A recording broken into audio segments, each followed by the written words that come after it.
Nous voilà dans la quatrième et dernière partie sur les effets spéciaux du cinéma de Robert Zemeckis. Après sa petite incursion dans le cinéma virtuel, le voilà de retour dans le cinéma traditionnel pour 2 films. Le premier est Flight, sorti le 2 novembre 2012. Le superviseur FX est Kevin Bailly et le studio en charge est Atomic Fiction. Suite à l'échec au box-office de Scrooge en 2009, Disney décide de fermer le studio d'animation en charge, Image Movers Digital. Les superviseurs de la société décident alors d'en fonder une autre appelée Atomic Fiction. Les effets spéciaux et visuels du film se distinguent surtout au début. Après les attentats du 11 septembre 2001, plus aucun tournage n'est autorisé dans les aéroports aux États-Unis. Pour un film sur les avions, c'est un peu embêtant. Mais ils réussissent quand même à tourner dans un petit aéroport privé dans l'état de Géorgie, au sud des États-Unis. Ils doivent malgré tout faire beaucoup d'extensions 3D. Du remplacement de ciel également pour des soucis de continuité. La séquence du crash de l'avion est le moment le plus spectaculaire du film.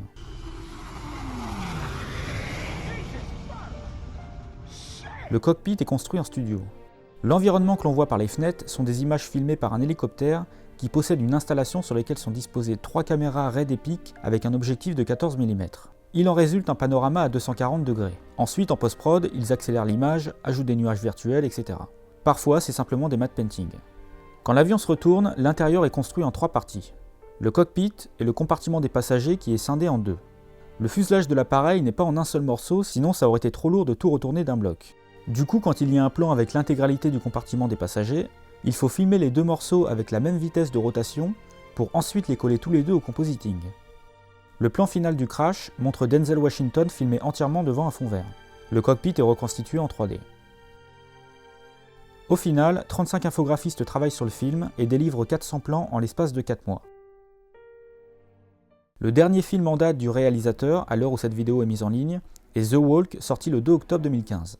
Le superviseur des effets visuels est à nouveau Kevin Bailly et les sociétés attachées au projet sont Atomic Fiction, Rodeo FX et Universal Production Partners.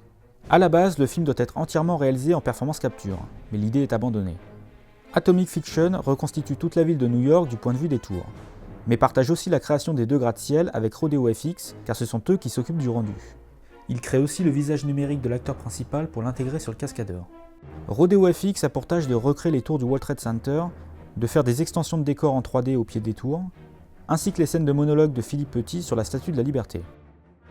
Et Universal Production Partners doit reconstituer Paris car les scènes sont tournées dans le vieux Montréal. So, why attempt the impossible? Why follow your dream?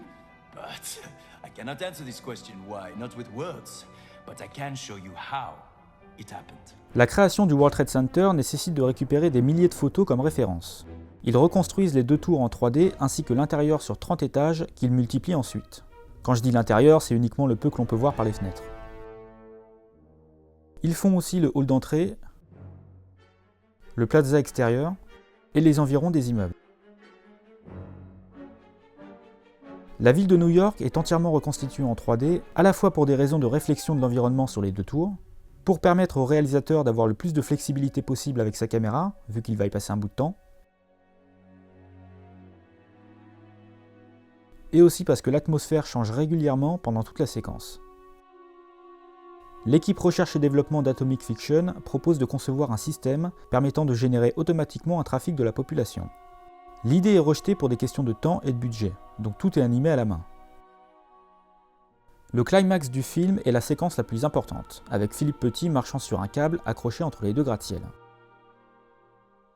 La vraie question à se poser avant le tournage, jusqu'à quel point doivent-ils reconstruire en vrai les tours, car il est évident que l'acteur sera entouré d'une tripotée de fond vert. Il décide alors de construire une partie du coin du toit de la tour sud qui fait 12 mètres sur 18, pour 3,6 mètres de hauteur. L'acteur est entraîné par Philippe Petit lui-même, la personne qu'il joue dans le film, à marcher sur un câble. Enfin, plutôt à prendre l'attitude d'un funambule que réellement marcher sur un câble. Sur le tournage, le câble en question fait 6 mètres de long. L'acteur a parfois un support sous les pieds si jamais il perd l'équilibre. Mais du coup, comme le câble est bloqué entre le support et le pied, au compositing, il faut créer une légère déformation sur le câble pour enlever sa raideur et faire sentir le poids de l'acteur qu'il est normalement censé produire dessus. Cette séquence de marche repose entièrement sur la mise en scène. Et comme le plateau est entouré de fond vert, le réalisateur doit avoir une idée très claire de l'environnement qu'il doit filmer. La prévisualisation est le passage obligatoire pour ce genre de scène. Cela permet de modéliser et de texturer grossièrement l'environnement que l'on est censé voir. Elle est réalisée par The Third Floor, qui est un peu le prestataire mondial numéro 1 pour ça. Mais mieux encore, l'équipe fait appel à une excellente société française, Solid Anime, spécialisée dans le caméra tracking et la motion capture, afin de pouvoir profiter de leur système Solid Track. Cette technologie permet de faire du caméra tracking en temps réel. Une fois sur le plateau, le réalisateur regarde son moniteur vidéo où il voit son acteur avec que du vert autour de lui. Solid Track permet de remplacer le fond vert en temps réel par la prévise. Le logiciel analyse tout seul le mouvement de la caméra et le répercute sur l'environnement de la prévise. L'univers virtuel autour de l'acteur s'adapte au mouvement de la vraie caméra pour s'orienter de la bonne manière si elle bouge. Comme ça, quand on regarde le moniteur vidéo, l'acteur paraît totalement immergé dans l'environnement 3D. Et tout ça en temps réel. Également, Joseph Gordon-Levitt est remplacé par un cascadeur pour les plans un peu plus tendus. Mais il est bien sûr hors de question de ne pas reconnaître notre héros préféré. Ils font donc du face replacement. Pour ça, ils font appel à une entreprise nommée Pixel Gun pour faire des scans 3D de l'acteur en photogrammétrie. L'acteur est dans une pièce avec 100 appareils photo autour de lui qui le photographient tous en même temps. En fonction de la différence de position et de la perspective des appareils, un logiciel fait de la photogrammétrie, donc fait un scan de l'acteur pour en faire une géométrie 3D, et plaque littéralement dessus les photos qu'il a prises. L'avantage est que contrairement au personnage de Beowulf, le modèle 3D a directement de vraies photos comme texture, ce qui fait qu'il n'est pas photoréaliste, mais tout simplement réel. L'acteur est filmé avec un système de mocap facial. Le film est converti en relief par la société Legend 3D. Cet épisode touche à sa fin, donc maintenant, place au bilan. Au niveau des studios de VFX, ILM a participé à 7 reprises, Sony Pictures Imageworks 5 fois et Atomic Fiction 2 fois. Ken Ralston a été 9 fois superviseur. Celui qui a le plus d'effets est The Walk. Sur les 17 films, son budget moyen est de 69 millions de dollars. Le film le moins cher est Crazy Day, et le plus cher est Le Drôle de Noël de Scrooge. Sans prendre en compte ces deux premiers films, son plus gros succès au box-office dans le monde et aux États-Unis est Forrest Gump. Son plus gros succès en France est Roger Rabbit.